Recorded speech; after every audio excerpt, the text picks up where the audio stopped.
Hello mga kasama kong OFW. Sa mampanig kayo ng mundo ngayon ay welcome po sa aking video. This is Sir Abug, ang walang kabug-abog na tumutulong sa mga OFW para magbigay ng mga mahalagang impormasyon na alam ko makatutulong sa mga katulad kong OFW at sa mga kababayan natin sa Pilipinas. Sa video na ito, ituturo ko sa inyo kung paano ka mag-change ng iyong SSS status from employed to voluntary. Importante ito kasi kung gusto mong ipagpatuloy ang iyong paghuhulog sa SSS dahil kung nasa Pilipinas ka, ikaw ay employed, ngayon ikaw ay nag-abroad, ikaw ay isa ng OFW, kailangan i-change mo ang iyong status sa SSS from employed to OFW. Or pwede rin ito sa mga kababayan natin sa Pilipinas na nawala ng trabaho pero gusto nilang ipagpatuloy yung kanilang paghuhulog sa SSS. So kailangan nilang i-change yung kanilang status from from employed to voluntary. So ang gagawin natin, kailangan mo mag-log in sa yung SSS account. So in this case, mag-log in ako sa aking SSS account. So sa sss.gov.ph, punta mo tayo dyan sa sss.gov.ph. And then, I'm not a robot. Yan. Tapos, click mo yung member. So, importante nga pala, no? Dapat meron kang SSS online account. Dahil kung wala kang SSS online account, hindi mo magagawa ito. At kung hindi ka pa nakagawa ng SSS online account, ay meron akong separate account. Meron akong separate video na pwede mong panoorin kung paano gumawa ng SSS online account. So, panoorin mo at gumawa ka ng SSS online account. Yan. So, ito na. And then, login tayo. Yan, so ito yung aking SSS online account, no? So, mapapansin nyo, pag tinek ko itong membership info details, yan, sa membership info details ay nakalagay, yan, no? Employee type, membership type, nakalagay dito ay employee. Okay? Employee. So, ang kailangan natin gawin is i-convert ito from being employee to self-employed or to OFW. So, ang gagawin natin, punta tayo sa i-generate natin ito tayo sa payment, generate PRN, no? Dito sa generate PRN. Mag-generate tayo ng PRN, no? Yung payment reference number. So, ang gagawin natin is, sabi rito, has no active payment reference number. So, mag-generate tayo ng PRN. So, yan na. Sabi, ang nakalagay dito, membership type. So, i-click mo lang ito, no? Itong membership type. Lakihan ko para makita nyo. Yan. So, membership type, voluntary or OFW. So, i-click mo lang yung voluntary or kung ikaw ay OFW, click mo yung OFW. And then, anong buwan?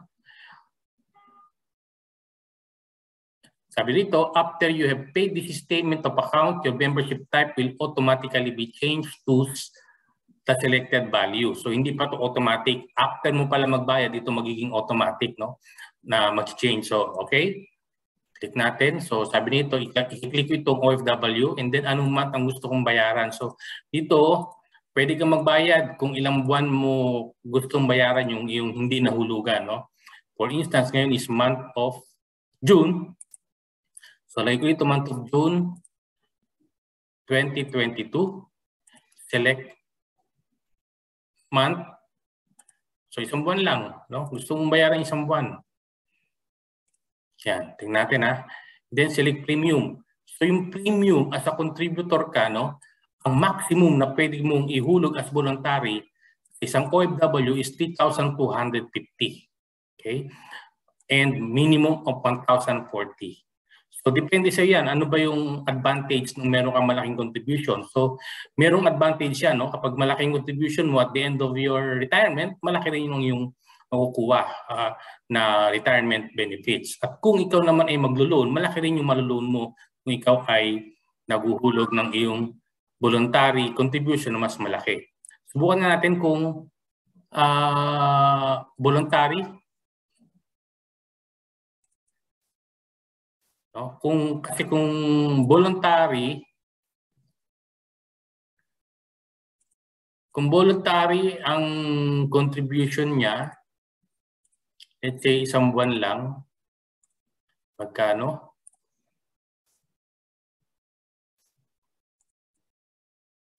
So pareho lang, no? Pareho lang yung contribution pala. Meron mas mababa, 390 kapag voluntary. And maximum is 2,250 pag ikaw ay voluntary. Pero kung ikaw is OFW, no? Kung ikaw is OFW, ang babayaran mo, no, per month ay pinakababa niya is 1,040 pesos to 3,250. So nasa iyo yan kung anong contribution mo. So instance, gusto mo na bayaran is mababa. Ito, 1,040. So ang gagawin mo lang ay i-submit mo yung request, no? Submit request. Submit request. You are requesting to generate a new PRN for the following details. Applicable period is June 2022 to June 2022. Monthly contribution is 1,040. Contribution is 1,040. Membership type OFW. Check natin kung kaya. Yan. So ito na. Ito na yung iyong PRN, no? Yung iyong reference number. So gagawin natin is i-print ko lang ito. Yan. So ito na yung aking PRN. Ito na yung aking PRN or yung payment request number na kailangan kong ipakita sa SSS. Okay, so ito na. So ito ngayon yung PRN na ipapakita ko sa SSS para sa pagbabayad or sa payment or bayad center. Okay? Yan. So, ganun lang. Kadali mag-generate at mag-convert. So, maku-convert yan from employed to OFW after ma-post yung iyong payment. Okay? So, after ma-paying. So, ngayon, hindi pa yan kasi hindi pa nagbabayad. So, hindi pa yan ma-change from employee to OFW unless ay nakapagbayad ka na ng iyong voluntary contribution sa SSS. So, on my next video ay ipapakita ko sa inyo kung paano tayo magbabayad ng inyong SSS contributions or yung SSS loans using your phone or ng iyong mobile phone or ang iyong using your GCash account sa iyong mobile phone. So, hindi mo na kailangan makapagbuno pa sa traffic, pumila ng mahaba sa payment or bayad center, pwede mo nang gawin yan sa iyong GCash account using your mobile phone. So see you on my next video.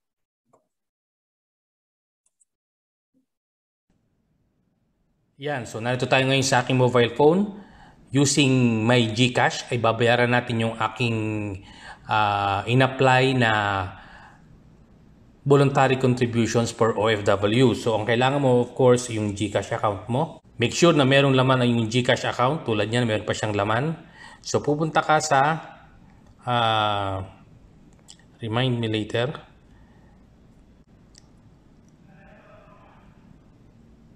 Pay bills muna, syempre.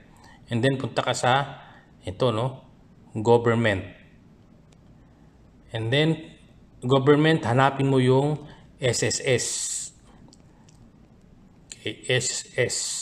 Yan. So dalawa yan, isang SSN contribution saka isang SSS loan. So dahil loans or dahil contributions yung ating babayaran, pay natin sa contribution. So magkano yung amount? Sabi natin kanina is 1,040 40. And then account type, PRN. Yung number is OF. Yan. And then yung type natin is, so pwede rin ito, voluntary, self-employed. So OFW tayo. And then email address. Yan. And then, yan na. So pag next mo to, mapupunta ka na dun sa iyong payment request.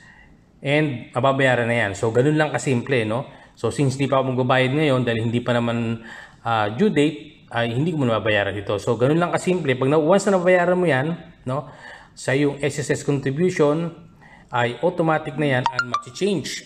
Automatic na yan na mag-change ang iyong status from employee to voluntary or to OFW. So yun lang, and I hope nakatulong sa inyo ang short video na ito. See you on my next video. Kung meron kang tanong, message mo lang ako sa baba ng video na ito para masagot ko ang iyong mga katanungan sa aking mga next videos.